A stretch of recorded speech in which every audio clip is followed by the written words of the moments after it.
The soundstage was quiet, the way film sets go quiet between takes. Stage 16 of the Warner Brothers lot in Burbank, California. A Tuesday afternoon in the spring of 1991. The crew had been shooting Out for Justice for 3 weeks, and by that point in a production, the rhythms of the set are established. The grips know where to stand. The camera operators know which lens they are reaching for. The stunt performers know how close to get and when to hold back. Gene LeBell was 58 years old that afternoon. He had a coffee in his hand, and he was sitting on an equipment case near the edge of the cleared floor, and he was watching the way he always watched. The way a man watches who has spent 50 years learning that the most important information in any room is usually the information that nobody is saying out loud. Steven Seagal was talking. He was talking to a group of stunt performers near the craft services cart. He was telling them about his training, about the 12 years he had spent in Japan, about the 7th degree black belt that made him, according to certain people in the Aikido community, one of the most technically accomplished practitioners of his art on the North American continent. And then he said the thing that changed the afternoon. He said that his training had made it physically impossible for any human being alive to choke him unconscious. He said he had developed, through years of dedicated practice, a sensitivity in his nervous system that would allow him to detect a choke attempt and counter it before the blood flow to his brain was ever interrupted. He said no one could put him out. He said it the way a man says something he has said many times before and never once had to defend. The stunt performers nodded. Some of them shifted their weight from one foot to the other. One of them looked at the floor. Gene LeBell set his coffee cup down on the equipment case behind him. He set it down carefully, with the small, deliberate sound that a coffee cup makes when the man putting it down has just decided something. He had heard these exact words before, not from this man in this room, but from other men in other rooms. He had been hearing some version of these words since 1948. He knew what they meant. He knew what they did not mean. He stood up. He walked over to Steven Seagal in the calm, unhurried way that a 58-year-old man walks when he is not in a hurry because he has nowhere to be except exactly where he is, going. He offered to demonstrate. If you want to know what happened in the 30 seconds after Gene LeBell made that offer, hit subscribe.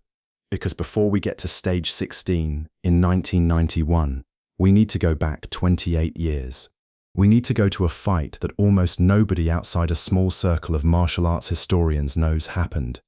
A fight in Salt Lake City, Utah, in December of 1963, because without that fight, none of what happened on stage 16 makes any sense at all. The article appeared in a boxing magazine in the autumn of 1963. The man who wrote it was a boxer named Jim Beck. He was not famous. He would never be famous, but he wrote the article with the confidence of a man who believed completely in what he was saying, and what he was saying was this. Judo was a fraud. Every judo practitioner he had ever met was a showman and a braggart. Any professional boxer in the world could beat any judoka in a real fight. He put $1,000 on it. In 1963, $1,000 was enough to buy a car. It was enough to get someone's full attention. It got Gene LeBell's attention immediately. LeBell was 31 years old. He had won the Amateur Athletic Union National Judo Championship in 1954 and again in 1955. Back-to-back national champion, at a time when judo in America was still widely dismissed as a performance art rather than a combat system. He had spent the intervening years working as a professional wrestler and as a stuntman, and he had been in enough real situations to know the difference between what worked and what didn't. He accepted the challenge without hesitation. His manager recalled later that when the offer came through, Gene said, "I would fight my grandmother for $1,000, but she would have beaten me." That was Gene LeBell. The fight was set for December 2nd, 1963, at the National Guard Armory in Salt Lake City, Utah. LeBell traveled from Los Angeles with his camp. He had prepared for Jim Beck. When he arrived at the armory, Beck was not there. The man standing across from him was named Milo Savage. Milo Savage was a ranked professional boxer. top 5 in the world at light heavyweight. He had fought nearly 100 professional bouts. He was bigger than Beck, he was more dangerous than Beck, and he had replaced Beck at a point in the process when LeBell had no realistic option to withdraw. Beck had issued the challenge, Beck had put up the money, and then Beck had quietly arranged to not be the one who had to prove anything. If that sounds like a setup, it was. But LeBell stepped in anyway. The rules had been changed. LeBell was not permitted to strike. Savage could box freely. On top of that, Savage had lathered himself in petroleum jelly from the neck down, making it nearly impossible to establish any grip strong enough to attempt a throw or a takedown. A greased, ranked professional boxer with free use of his hands, against a judo man who could not punch back. Gene LeBell stepped in anyway. The first 3 rounds were difficult. Savage used his movement and his jab to keep the distance. When LeBell attempted takedowns, his hands slid off the petroleum jelly before they could establish purchase. The Salt Lake City crowd booed. People in the stands shouted that he should quit. That judo was exactly the fraud Jim Beck had said it was. LeBell did not quit.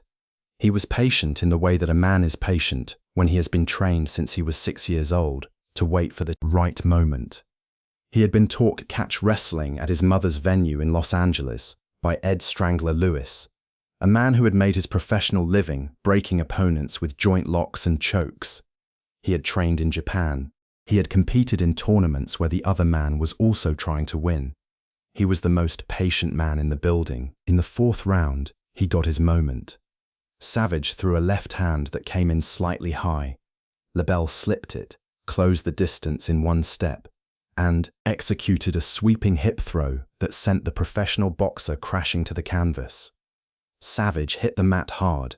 LeBell followed him down, transitioned to mount, moved to the back, and sank in a rear-naked choke from behind. He held it. Within seconds, Milo Savage lost consciousness. The crowd did not respond the way crowds respond when a boxing match ends. They did not applaud. They did not cheer. They rioted. Bottles came over the railing from the lower seats. Chairs were thrown from further back. People were on their feet and moving toward the ring. One man produced a knife. The police were called and arrived in numbers.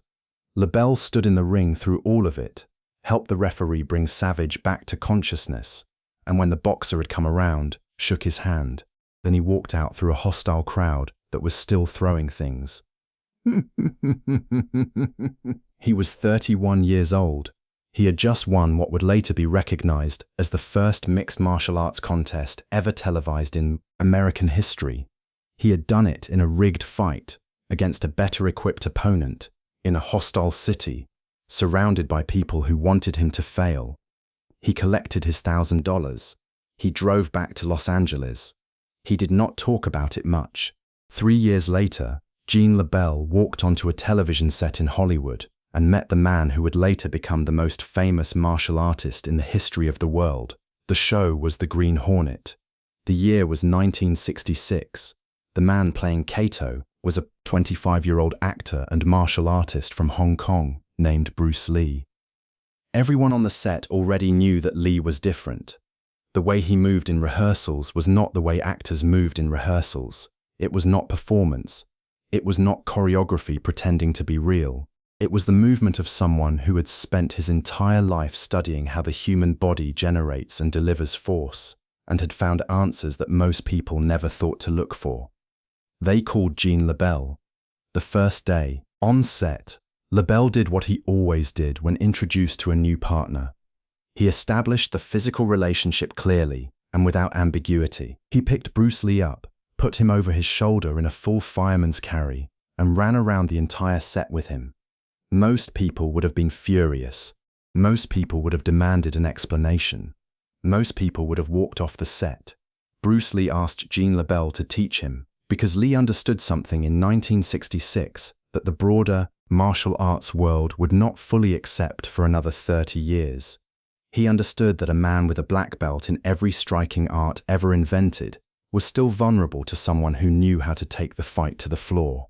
He understood that the ground was a different world, and in that world, Gene LeBell was among the most dangerous human beings alive. They trained together regularly for the next year. LeBell taught Lee judo throws, wrestling takedowns, the mechanics of controlling a man's body once both of them were on the ground. Lee absorbed every technique, asked questions that LeBell said no one had ever asked him before, and worked what he learned into everything he did after. LeBell said of Bruce Lee many years later, "He was the best martial artist of his time." And that is not a small thing to say when the man saying it is someone who spent 50 years surrounded by the best martial artists of every time. Through the 70s and into the 80s, Gene LeBell became the person that Hollywood called when they needed someone who actually knew what they were doing. He worked on Raging Bull. He appeared as the ring announcer because Martin Scorsese needed someone who belonged in a boxing ring. He took a punch from John Wayne on camera. He took a kick to the face from Elvis Presley on a separate production and did not go down. He trained Elvis in submission holds for personal protection during the same period. In 1976, he refereed the fight between Muhammad Ali and Antonio Inoki in Tokyo, the two most famous names in their respective combat sports, standing in a ring together for one of the strangest sporting events of the century. The man standing between them, making sure no one got killed, was Gene LeBell. He appeared in or worked on over 1,000 productions between 1962 and 2012. 1,000! He also trained Ronda Rousey before she was the UFC Women's Bantamweight Champion, before she was on the cover of Sports Illustrated, before she became the most dominant fighter, male or female, in the history of mixed martial arts. She was Gene LeBell's student. LeBell called her the best woman he had ever been associated with in terms of fighting. When reporters asked him about it, he waved off the credit and said it was all her. Which brings us back to stage 16. Warner Brothers, Burbank, California, the spring of 1991. Steven Seagal was 38 years old.